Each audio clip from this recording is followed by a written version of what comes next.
International standards తో quality education అందిస్తుంది futuristic edu initiatives.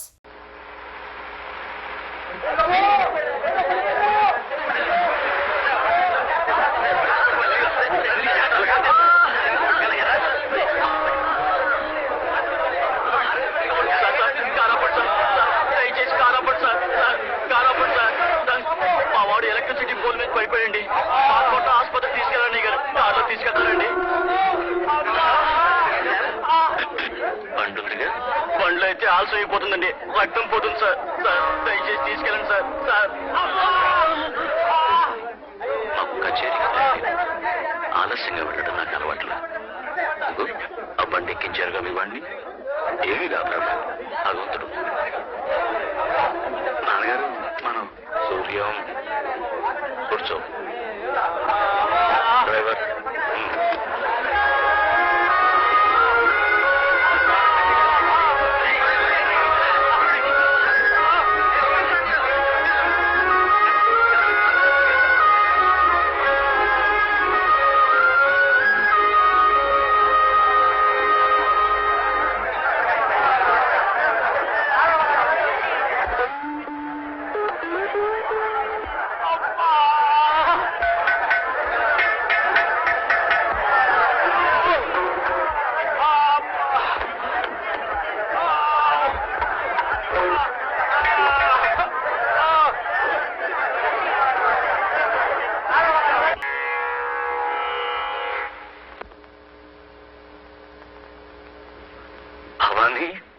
నీ కొడుకు గురువును మించిపోయాడు. గురువు గుండెల్ని తన్ని తరిమేసేటంతగా మించిపోయాడు. సంతోషించు, సంతోషించు.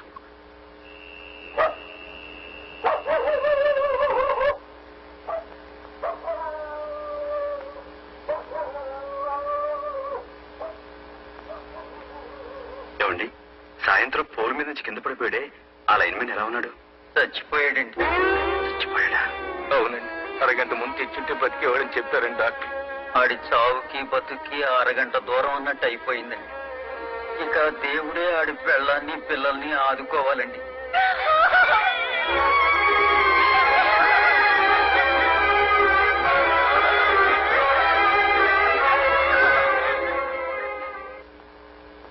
ఆదిత్య హృదయం పుణ్యం సర్వశత్రు వినాశనం జయావహం జపే నిత్యమక్షయం పరమం శివం. రాత్రంతా ఎక్కడుండి వస్తున్నావు? మైలపడి వస్తున్నావా? అదేరా, ఆ అంటరాని దాంతో గడిపి మైలపడ్డావా అని అడుగుతున్నాను. నాన్న, సూర్య నమస్కారం చేస్తున్న నోటితోనే సూర్యాన్ని దుమ్మెత్తిపోయకండి. నాకన్నా మీ మనసులోనే అంటరాని ఆలోచనలు ఎక్కువగా ఉన్నాయి. క్షమించండి. నేను ఎక్కడికి వెళ్ళానో మీరు ఊహించలేరు కూడా. కరెంటు పోల్ మీద నుంచి కింద పోతే అడవిలో దిక్కు లేకుండా మనం వదిలేశామే. ఆ వ్యక్తి ఆసుపత్రిలో చచ్చిపోయాడు. అది మీరు తెలుసుకోవాలి. అలాగా అన్నంత మాత్రాన పోయిన మనిషి తిరిగి రాడు నాన్న. భగవంతుడు ఉన్నాడు. పొండిని పంపేశారే, మరి ఏ భగవంతుడు అతను కాపాడలేదే? అరగట ముందు అతను ఆసుపత్రికి చేర్చలేని వాడే అతని బాధ్యత భగవంతుడై ఉండేవాడని డాక్టర్లు చెప్పారు. ఇది కూడా మీరు తెలుసుకోవాలి. సూర్యం, అందులో ఏమన్నా అర్థం ఉందంటావా? చావు పుట్టుకలు కర్మఫలాలు. ఆ మనిషికి ముగింపలా రాసిపెట్టుంది. ముగిసిపోయింది. నాన్న, మీ కర్మ సిద్ధాంతానికి ఎదురులేకపోవచ్చు, కానీ సంగీతమే సర్వస్వం అనుకునే ఈ మూర్ఖ సిద్ధాంతం నుంచి బయటపడండి. మనిషి పట్ల మనిషికున్న ధర్మం కన్నా ఈ సంగీతం గొప్పదేం కాదు. నా ధర్మం నాకు బాగా తెలుసురా. భగవంతుడి సేవ కన్నా ధర్మం లేదు. సంగీతం కన్నా భగవంతుడి సేవ మరొకటి లేదు. అయితే చచ్చిపోయిన అతని మరణానికి మన బాధ్యత లేదంటారా? వాడెవడో చావడానికి మనమెలా కారణమవుతావురా? నన్ను మీ ముందు అందరూ మూగవాళ్ల పడుంటారనుకుంటున్నారు, కానీ నాకు నోరుంది. న్యాయాన్యాయాలు మాట్లాడి తీరుతాను. ఇంతకీ ఏమంటావు? మీరు అని ఒక్క మాట నుండి అతను బతుకుండేవాడు. మీరు అనలేదు. నేనైతే ఉండేవాడిని. అని ఎలా? నేను కొడుకుని, తండ్రిని కానీ. కాబట్టి అతని చావు కారణం మీరే అతన్ని చంపారు. మీరు ఒక హంతకుడు.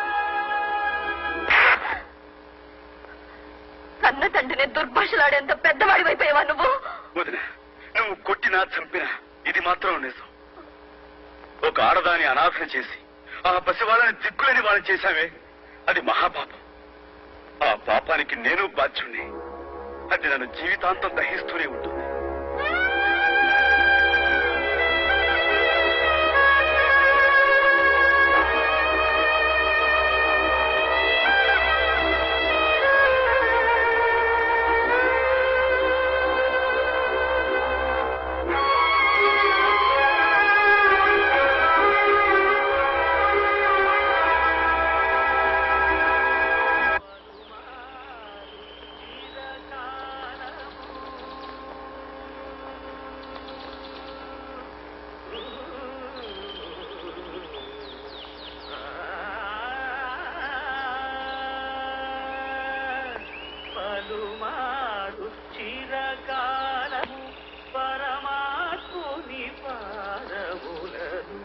పలుమారు చిరకాలము పరమాత్ముని పాదములను తులసి దళములచే సంతోషముగా పూజింతు తులసి దళములచే సంతోషముగా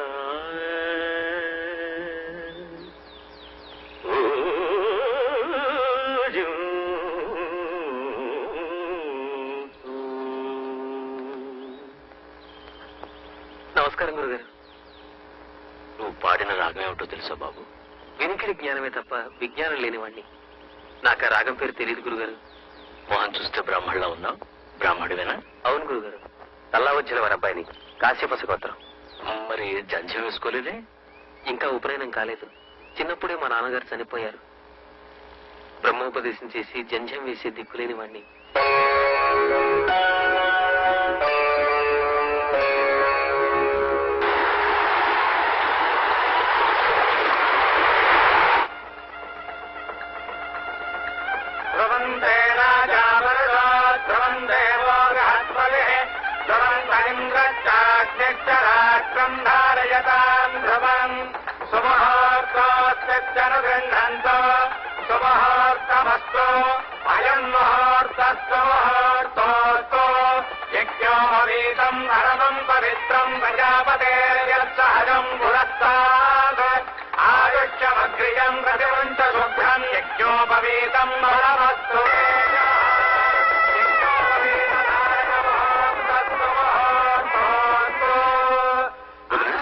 ఉపనయనం చేస్తున్నారే, ఆ అబ్బాయి ఎవరు? ఏమో నాకు తెలియదు సూర్యం. ఎవరో వీరబ్బాయట. ఉదయాన్నే ఇంటికి తీసుకొచ్చి గబగబా బ్రహ్మోపదేశానికి ఏర్పాట్లు చేయించారు. ధూమ్ ధామని గొప్పగా చేస్తున్నారే, అబ్బాయి పేరు? అది మంచి రాగం పేరే, చారుకేసి. చారుకేసి. చారుకేసి. చారుకేశ శర్మ అహంభూ అభివాదయే. చారుకేశ శర్మ అహంభూ అభివాదయే. వదినా, నేను కచేరీకి బయలుదేరుతున్నాను. బాబు సూర్యం, కొంచెం కాఫీ తాగాడు. ఇప్పుడు కాఫీ ఎందుకు వదినా? పర్వాలేదు, వచ్చేసరికి ఏ రాజు అవుతుందో ఏమో. ఇందా.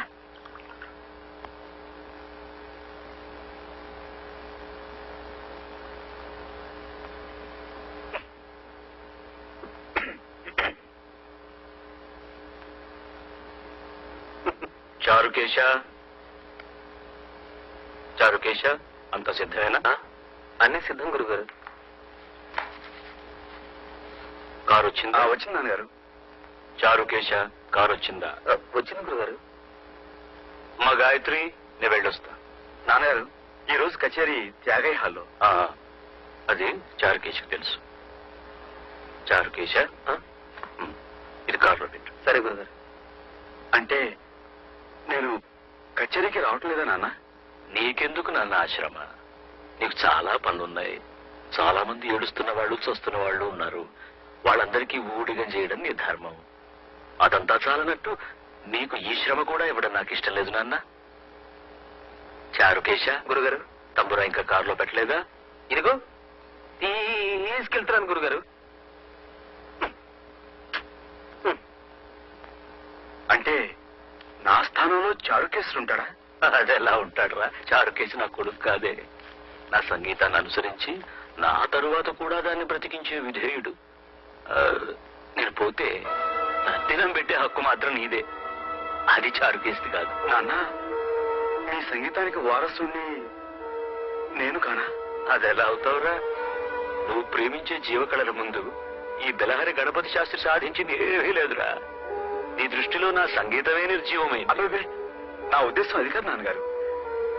నాన్నగారు, మీరు సాధించిన ఘనతను కాదనేటి అంతటి మూర్ఖులు కాదు. గురుగారు, క్షమించండి, టైం అయింది. మనం ఇక బయలుదేరదామా? అయ్యా చారుకేశ, ఒక్క నిమిషం. నాన్నగారు, మీ పట్ల, మీ సంగీతం పట్ల నాకున్న గౌరవం మీకు తెలీదు. అమ్మ పాడిన జోలపాట కన్నా ముందు మీ సుప్రభాత గీతం విన్నాను. మొట్టమొదటి సంగీతం విన్నదే మీ నోటమ్మట. నాన్నగారు, ఇప్పటికీ మీరు తిట్టినా అది సంగీతంలా వినిపిస్తుందో నా చెవులకి. నాన్న, నేను మీ కొడుకు మాత్రమే కాదు, మీ శిష్యుణ్ణి, మీకు పెద్ద అభిమాని కూడా. ఇంతలా అభిమానించే ప్రఖ్యాత శాస్త్రీయ సంగీత చక్రవర్తి బిలారి గణపతి శాస్త్రి గారు బయట ప్రపంచంతో సంబంధం లేకుండా సంగీత పంచంలో బందీ కావటమే నేను సహించలేకపోతున్నాను. అదే నన్ను బాధిస్తుంది కూడా. చెప్పరా, చెప్పు. నా 50 ఏళ్ల జీవితంలో ఎవరూ నన్ను ఎదిరించి మాట్లాడింది లేదు, ఎదురుగా నిలబడి నోరు విప్పింది లేదు. ఈరోజు నా కన్న కొడుకు నాకే ధర్మపన్నాలు చెబుతున్నాడు, చెప్తాడు. వాడికొక హోదా ఉంది కదా, బెలహరి గణపతి శాస్త్రి కొడుకని. గణపతి శాస్త్రి గారు క్షమించండి. నేను ఎవరి కొడుకునైనా మనిషికి తోటి మనిషిని గుర్తించే బాధ్యత ఉందని చెప్పడానికి నేను గణపతి శాస్త్రి కొడుకునే కానక్కర్లేదు. ఎవరి కొడుకునైనా ఈ మాట చెప్తాను. సూర్యం, ఒక పని చేయి. ఎవరి కొడుకునైనా అలా చెప్తానంటున్నావే, అలా చెప్పేది లోకం హర్షించినప్పుడు, లోకం నిన్నుగా గుర్తించినప్పుడు నువ్వు గణపతి శాస్త్రి కొడుకు కావు, నేనే సూర్యనారాయణ తండ్రిని. సరేనా? ఆ రోజు వచ్చినప్పుడు నా పరాజయాన్ని 10 మంది ముందు అంగీకరించి తండ్రిగా నా కైదండం చేసి నిన్ను గౌరవిస్తాను. పుత్రగాత్ర పరిశ్వంగ సుఖాన్ని మనస్ఫూర్తిగా అనుభవిస్తాను. అంతవరకు నేను నీకేమీ కాను.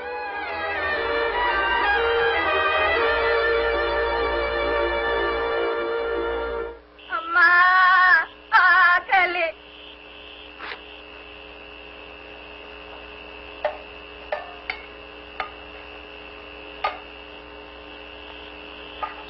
వదినా, సూర్యం, ఏమిటిదంతా? నేను ఇంట్లోంచి వెళ్ళిపోవాలని నిశ్చయించుకున్నాను వదినా. పిచ్చివాళ్ళ మాట్లాడుకో. ఏమిటి చూసారా, మీ తమ్ముడు ఏమంటున్నాడో చూసారా? ఏం లేదన్నయ్య, అలానే వెళ్ళిపోవడమే అందరికీ మంచిది.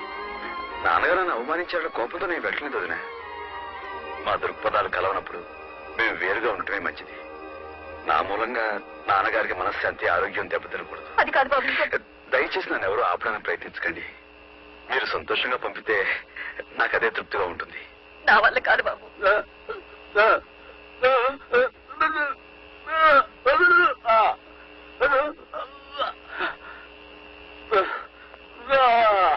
ఏమండి, ఏమిటండి?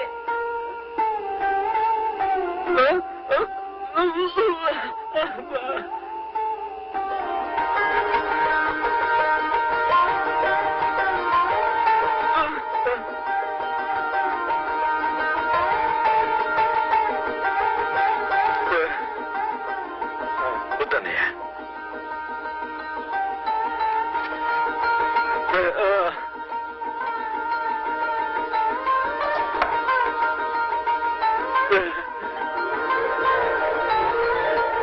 అన్నయ్య, నీ నాదస్వరంలో నా కోసం ఒక్క రాగం లేదా?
నువ్వా ఈ వేళప్పుడు ఎక్కడికయ్యా?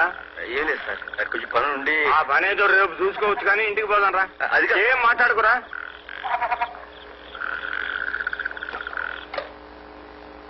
చూడాలా ఈ మనిషిని వచ్చిన దగ్గర నుంచి ఉలుకోలేదు పలుకులేదు. కారణం చెప్పకుండా మనసులో తానే బాధపడుతున్నాడు. నువ్వు ఎలాగైనా సరే ఇతని చేత మాట్లాడించాలి నీ స్టైల్లో. రా సూర్యం రా. ఇది నా క్లయింట్ ఇల్లు. ఇక్కడ నువ్వు హాయిగా ఉండొచ్చు.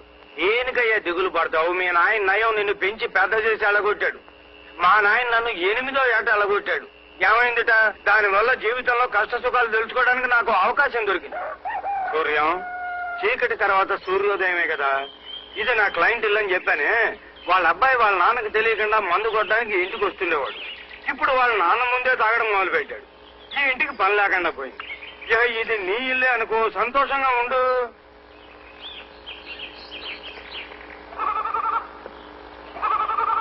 ఏమ్మా, నువ్వు లైన్ మ్యాన్ నారాయణ భార్య కదూ? అవునండి. ఎలా ఉన్నావమ్మా? ఎలా ఉంటాం బాబు? ఆయన పోయాక ఎండు పొలలు ఎండాకులు ఏరుకుని ఎండిపోయిన బతుకులయ్యాయి మాయి. ఏమ్మా, డిపార్ట్మెంట్ నుంచి మీకు రావాల్సిన నష్టపరిహారం ఇచ్చేసారా? నష్టపరిహారమా? ఎలా ఇస్తారు బాబు? ఏ ఎందుకెవరు? డ్యూటీలో ఉండగా తాగి పడిపోయాడు కాబట్టి గవర్నమెంట్ వాళ్ళు మా పూచి లేదని చెప్పేశారు. నారాయణ తాగేవాడా? ఎవరు తాగరు బాబు ఈ ఊళ్ళో. అందరూ తాగుబోతు సచ్చినోళ్లే. పెళ్ళాం బిడ్డలు ఎంత నెత్తి నోరు మొత్తుకుని ఏడుస్తున్నా తాగుడుకు బలి కాని కాపరాలున్నాయా ఈ ఊళ్ళో? వాళ్ళకేం బాబు, ఖుషీగా తాగుతారు, పుట్టుక్కున పోతారు. మా బతుకులే ఇలా సావలేని బతుకులు, బతకలేని సావులు. వస్తాను బాబు.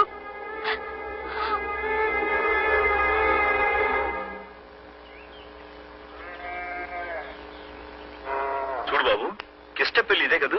ఇదేనండి. అమ్మా అమ్మా, అయ్యని నిప్పుల్లోంచి కాపాడారే, ఆయన వచ్చారు.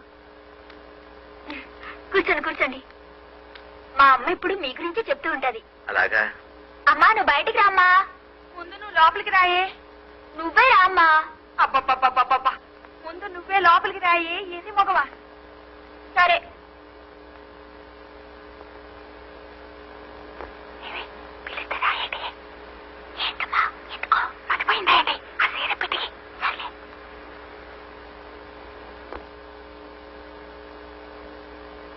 దండాలండి బాబు గారు. బాగున్నారా బాబు? గుర్తున్నాను అన్నమాట.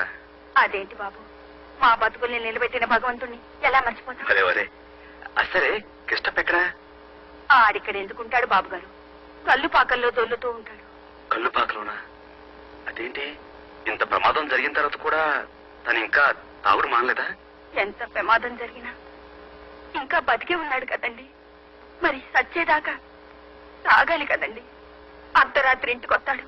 అది లేదు ఇది లేదని ఏదెతుకు తింటాడు బాబు గారు. ఇవ్వకపోతే మా అమ్మ వైపు సీరియసరండి. నన్ను బండబూతో తింటానండి. కూలో నాలో చేసి నేను 4 డబ్బులు తెస్తానండి. నేను కూడండి మయమోహన్ పడేస్తానండి. నువ్వు ఊరుకోయే. అదేంటి, అమ్మాయి లోపలనే మాట్లాడుతుంది? రామ్మా, బయటిరా. అది బయటికి రావాలంటే నేను లోపలికి వెళ్ళాలి బాబు గారు. ఉన్నది ఒక్క చీరేనండి.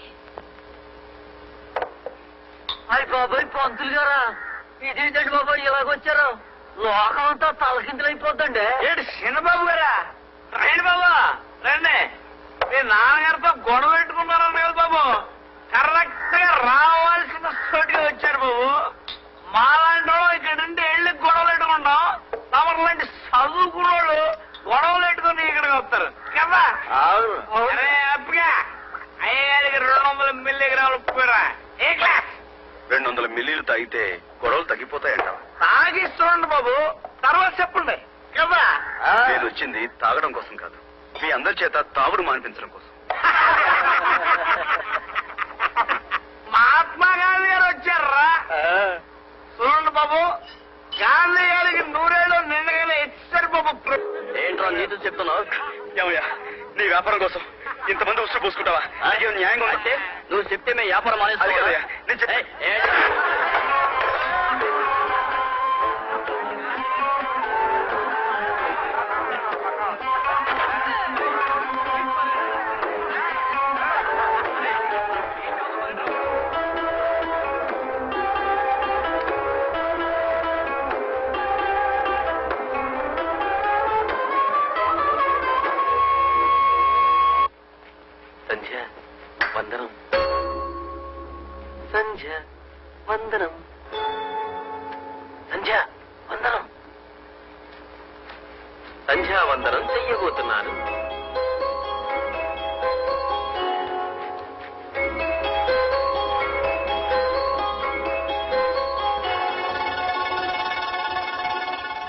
చాలా అందంగా ఉంది. గురుగారు గురుగారు అటు చూడండి గురుగారు, సంజయ్ ఎంత అందంగా ఉందో.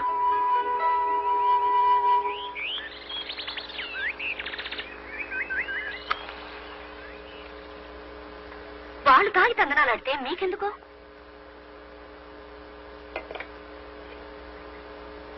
ఎంత కొట్టారు? ఎన్ని దెబ్బలు? మంచి చెప్తే కొట్టడానికి వాళ్ళకి చేతులు ఎలా వచ్చాయో? మంచి చెడు తెలిసే స్థితిలో వాళ్ళు ఉంటే వాళ్ళెందుకు తాగుబోతులవుతారు? అయితే మాత్రం పెద్ద బిలహరి గణపతి శాస్త్రి గారు కొడుకు కళ్ళుపాకలు జరబడి దెబ్బలు తిని రావడానికి మీకు సిగ్గుగా లేదు? తిరిగి చావుగొట్టలేకపోయారా వాళ్ళని? నేను తాగిలేను కదా. నా భాషలో నేను మాట్లాడాను, వాళ్ళ భాషలో వాళ్ళు మాట్లాడారు. మాట్లాడడం వరకు సరే, కానీ బొత్తుగా నాటు భాషలో మాట్లాడారు సన్నాసులు. మరెప్పుడు వాళ్ళకి బుద్ధి చెప్పాలనుకోకుండా మీకు మంచి బుద్ధి చెప్పారు వాళ్ళు. వాళ్ళకు బుద్ధి వచ్చేంత వరకు నాకు బుద్ధి రాదుగా. అంటే ఇంకా వాళ్ళ చేత తాగుడు మానిపించగలనని అనుకుంటున్నారా? ప్రయత్నిస్తాను. మళ్ళీ వాళ్ళు మిమ్మల్ని తంటే? తనులు తింటాను. మళ్ళీ నా ప్రయత్నం నేను చేస్తాను. మళ్ళీ మళ్ళీ చేస్తాను. ఈ ఊళ్ళో ఏ మూల ఏ చెడ్డ జరిగినా దానికి ప్రత్యక్షంగానో పరోక్షంగానో కారణం తాగుడేనని తెలుస్తుంది. అలాంటి తాగుడు నేను మానిపిస్తాను. నా ప్రాణాలు పోయినా సరే అదే నా లక్ష్యం, గమ్యం కూడా. మీ గమ్యం తర్వాత, కాపురం ఇప్పుడు.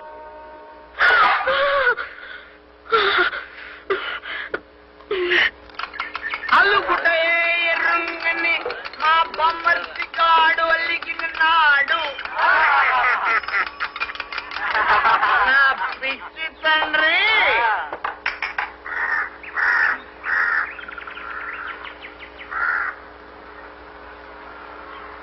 ఇచ్చిన దొరువులు సాలేదా? మళ్ళీ వచ్చావు? అవును, మళ్ళీ వచ్చాను. ఇక్కడున్న వీళ్ళెవరూ తాగడానికి వీల్లేదని చెప్పడానికి వచ్చాను. తాగొద్దని చెప్పడానికి నువ్వెవడవయ్యా? ఆకాశం నుంచి దిగొచ్చే దేవుడువా? వెళ్ళరమ్మా. ఏమండి, ఒక్కసారి నా మాట.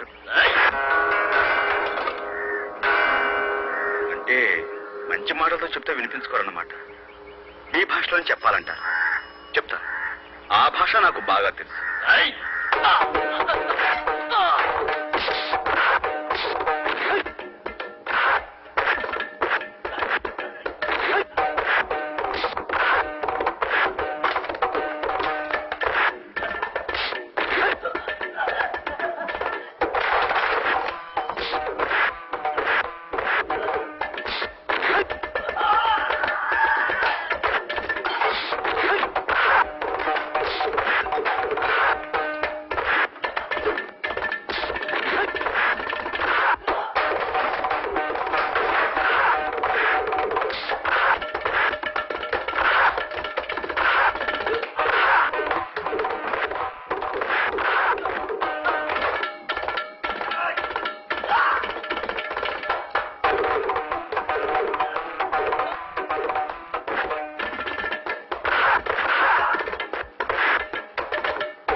దండాలు బాబు, వదిలేండి బాబు, మీకు దండం.